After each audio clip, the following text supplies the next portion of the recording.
It was a fine day on Sodor, and Ben was taking a line of trucks to the docks. He needed to collect some equipment for the quarry, but he had to wait at a signal.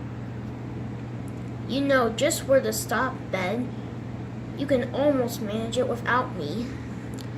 Ben didn't notice that his driver was actually joking.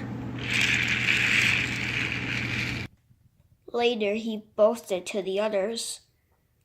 Driver said, "I don't need him now." Don't be so silly, Ben. Yeah, when I thought I could manage without my driver, I ended up at the station master's house. So I try not to think about going without my driver again. You're just scared. You never dare. I will then. You'll see. Next day, the firelight came. Ben was at Tinnishet's cause he didn't have much coal left, so he should sleep at Tinnishet's. Thomas and Percy were still asleep. Suddenly, Ben remembered. Silly stick in the muds. I'll show them. Driver said I don't need him now.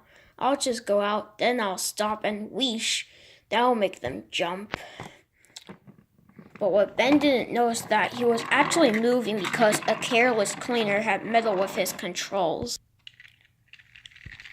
He soon found his mistake.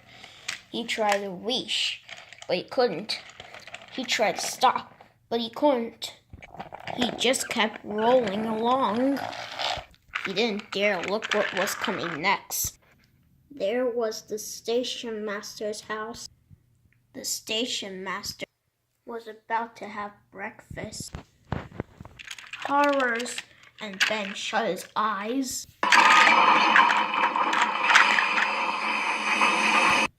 The house rocked. Broken glass tinkled. Plaster was everywhere. Ben got a bush on him. He peered into the room through the leaves, and he couldn't speak. The station master was furious. His wife picked up her plate. "You miserable engine! Just look what you've done to our breakfast. Now I have to cook some more." She banged the door. More plaster fell. This time it fell on Ben.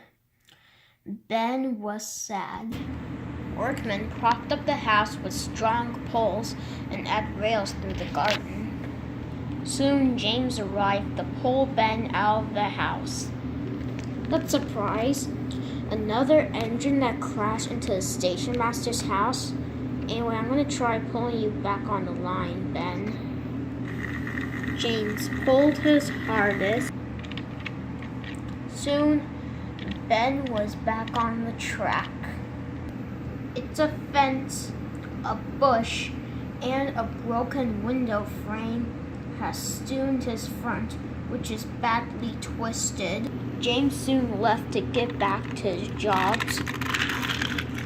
Soon, Bill came to take Ben back to the sheds. There was soon worse to come. "You've been a very naughty engine, Ben." "Yes, sir. Sorry, sir. You must go to the steamworks to be repaired. It will take a long time for you to be fixed." "Yes, sir. Meanwhile, Emily will have to do all of your work while you be repaired.